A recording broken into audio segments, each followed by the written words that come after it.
Ele viveu no meio dos homens, ele cheirou o cheiro dos homens, ele se submeteu a todas as necessidades dos homens, ele comeu a comida que os homens comem. Foi nele que ele encontrou todos os motivos, foi nele que ele encontrou todas as razões para fazer de você alvo do seu amor. Tudo que ele precisava para te amar, ele encontrou nele mesmo, foi nele. Você era todo digno de ser enviado para a condenação eterna. E o que é o pecado então? Por que o pecado é algo tão desprezível? O problema do pecado, o pecado é algo horrível, porque isso daqui se levantou contra os céus e disse: eu e você somos iguais, eu posso ser como você. Por que é que eu não posso ser como você? Eu exijo ser igual a você. Por que é que eu precisaria de você? Isso daqui não se viu diferente dele, isso daqui não percebeu a majestade do seu ser, achou que poderia ser como Deus.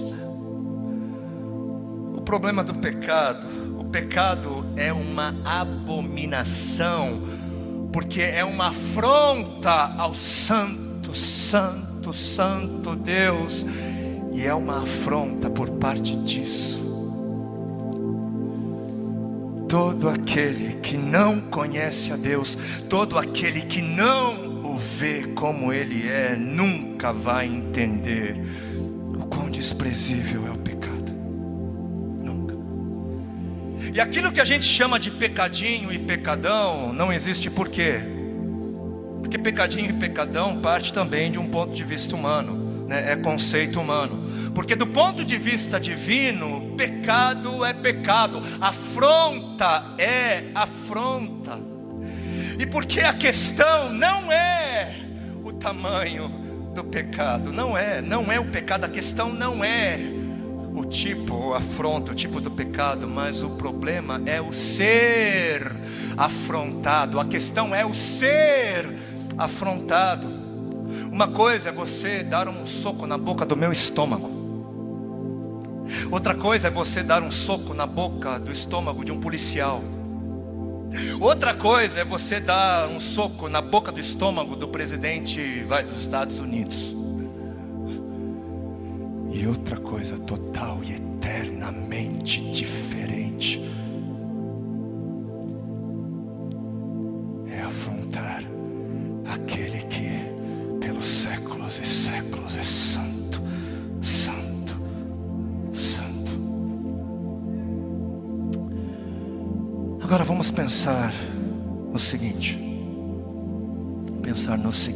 Depois de tudo isso, depois de toda afronta, depois de toda maldade, depois de toda depravação, o que foi que Ele viu em você para que Ele te amasse? Depois de tudo isso, o que é que foi que Ele viu em nós que merecêssemos o seu amor? O que é que Ele viu em você que fazesse você merecer o seu amor? O que? Sabe o que Ele viu em você? Em você? Nada. Não, Ele não viu em você formosura. Não, Ele não viu em você potencial. Não, Ele não viu em você algo de bom. Ele viu nada em você que fosse digno do seu amor. Não viu nada. Não, o que Ele viu? Ele viu em você depravação, Ele viu afronta, Ele viu maldade, Ele viu egoísmo, Ele viu crueldade, Ele viu maledicência, Ele viu falta de misericórdia, Ele viu violência, mentira, assassínio. Ele não viu nada em você. Você era perfeito. Era um candidato prefeito. Você era todo digno de ser enviado para a condenação eterna. Todo digno. Não viu nada em você. E é aqui que nós encontramos espaço para beleza. beleza do Evangelho, ele não viu nada em você. Mas quando Deus olhou para ele mesmo, quando Deus olhou para ele mesmo, quando Deus teve que buscar por alguma bondade, quando Deus teve que buscar por alguma razão para ser misericordioso, quando ele teve que buscar por alguma razão para te amar, ele olhou para ele mesmo, ele olhou para ele mesmo, e foi nele que ele encontrou todos os motivos, foi nele que ele encontrou todas as razões para fazer de você alvo do seu amor. Tudo que ele precisava para te amar, ele encontrou nele mesmo. Foi nele ele encontrou tudo o que ele precisava para fazer de você alvo do seu amor. E aí, quando ele encontrou nele mesmo razão para te amar, qual foi a única solução que ele encontrou para te salvar de você mesmo? Quando ele viu que algo tinha que ser feito, o que ele fez? Ele enviou-se a si mesmo. Ele enviou o seu único e perfeito Filho. Ele enviou alguém que fazia parte da Santa Trindade para morrer no meu e no seu lugar. E eu não sei se é porque você ouviu isso demais, isso acaba que não parecendo muita coisa, mas isso é demais, é demais para minha cabeça. É porque Deus é santo. E agora a gente tem um pouquinho mais de noção do que significa dizer que Deus é santo. Deus é santo, mas Ele se despiu da sua glória e veio como homem por causa do seu amor. Agora pense comigo, se você tivesse o poder de se transformar numa bactéria microscópica, você faria uso desse poder? Faria uso desse poder para viver no meio de criaturas asquerosas e nojentas e insignificantes? Faria uso desse poder, mesmo sabendo que elas fariam você sofrer a pior das humilhações, a pior das mortes, o pior tipo de abandono, por conta de uma mensagem de amor? Você faria isso se você pudesse? Não, você não faria. Mas Deus, o Senhor, Ele fez algo de muito pior. Ele se despiu da sua incomparável glória. Ele se despiu, e por causa do seu amor, Ele se fez homem. Ele viveu no meio dos homens, Ele cheirou o cheiro dos homens, Ele se submeteu a todas as necessidades dos homens, Ele comeu a comida que os homens comem. E como se a humilhação de ter se tornado homem não tivesse sido suficiente, Ele ainda foi humilhado, sofreu o pior tipo de abandono, que é o abandono paterno, e sofreu o pior tipo de morte que até hoje a humanidade foi capaz de produzir.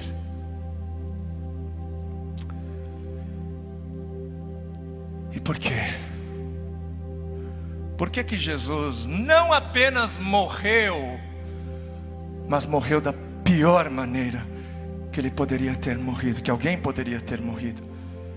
E nós vamos ver mais uma vez alguns textos em Romanos capítulo 3,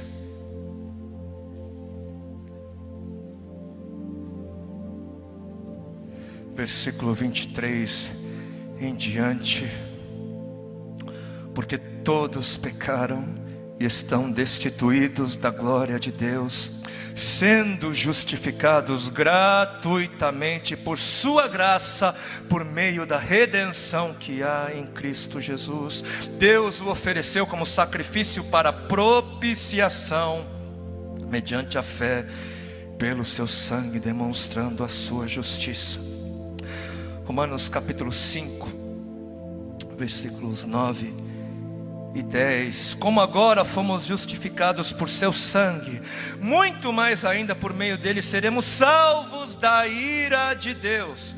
Se quando éramos inimigos de Deus, fomos reconciliados com ele, mediante a morte de seu Filho, quanto mais agora, tendo sido reconciliados, seremos salvos por sua vida. E Romanos 8, versículo 3: porque aquilo que a lei fora incapaz de fazer, por estar enfraquecida pela carne, Deus o fez, enviando o seu próprio Filho, à semelhança do homem pecador, como oferta pelo pecado, e assim condenou o pecado na carne.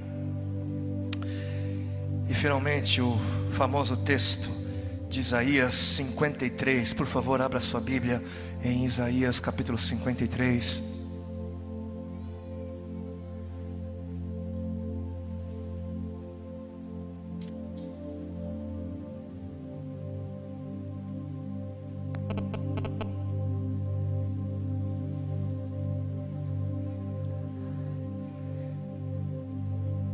E ali nós lemos: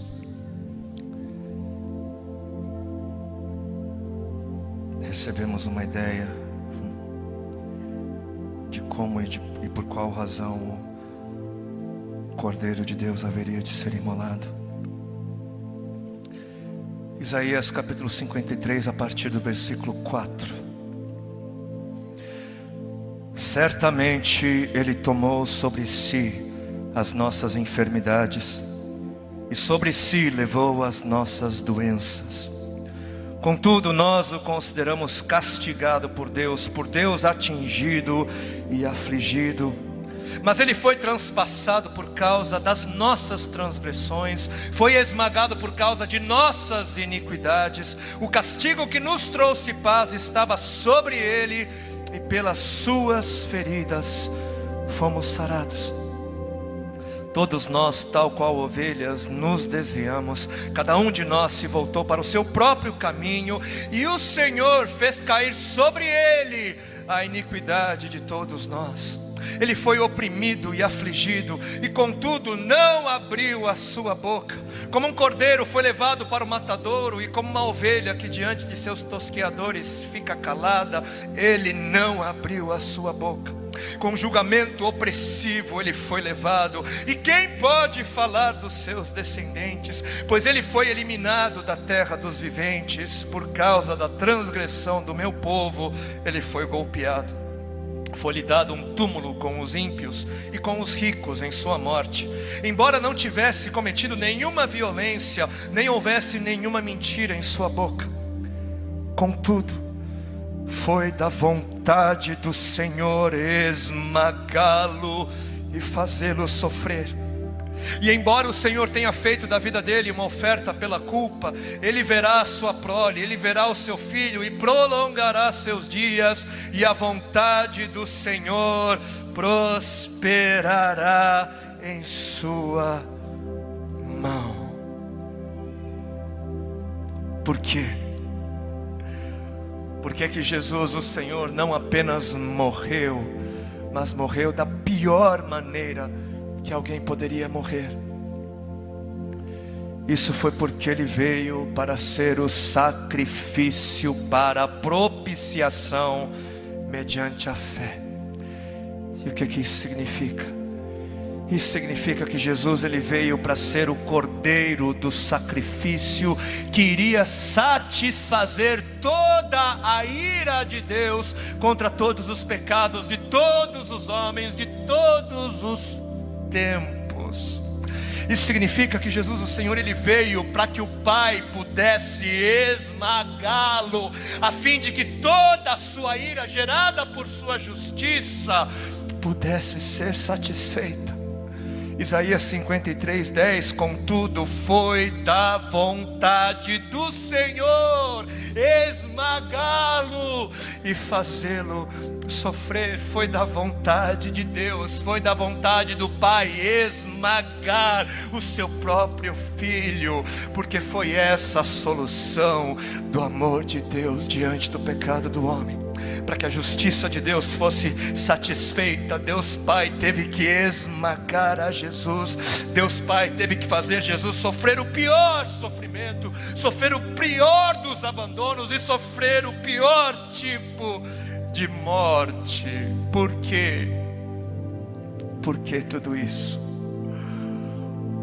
Porque era exatamente isso que eu e você merecíamos.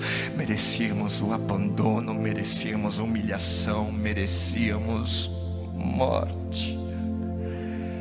E o Senhor, por isso Ele não poupou nenhuma gota da sua ira, nenhuma gota.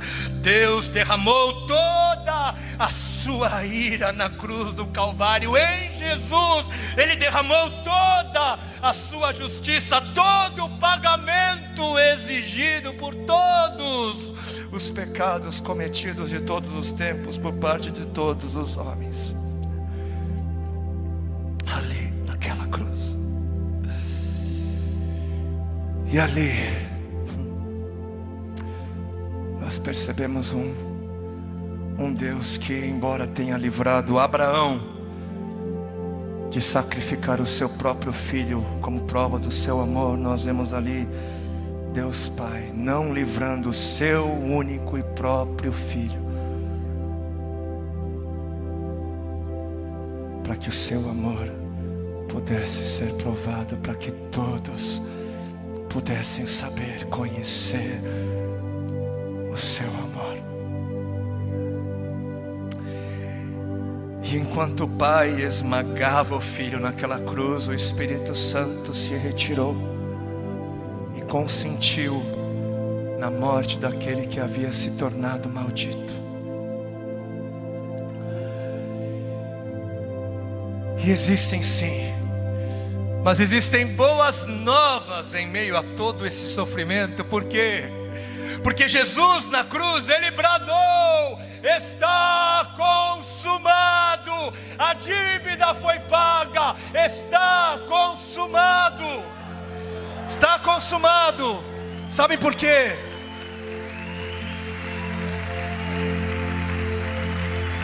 Sabem por quê? Não há mais condenação para os que estão em Cristo Jesus. Não há. Mas sabe por quê? Não existe mais castigo, não existe mais lugar para o medo, não existe mais inimizade. A ira do Senhor não está mais sobre aqueles que estão em Cristo Jesus. Ele nunca vai derramar da sua ira sobre você, sobre nós, porque está consumado, foi pago, não existe mais dívida. Jesus acabou com toda a dívida, toda a ira de Deus foi toda paga em Jesus. Todo o salário do pecado foi pago quando o Pai esmagou o Filho. O Pai esmagou o Filho, Ele esmagou toda a morte do pecado, e não sobrou nada para você ter de pagar. Não sobrou nada, foi todo pago. Jesus apagou com toda a dívida do pecado lá naquela cruz. O seu sangue foi o suficiente, não sobrou nada. A dívida foi toda quitada. Aleluia, aleluia, aleluia.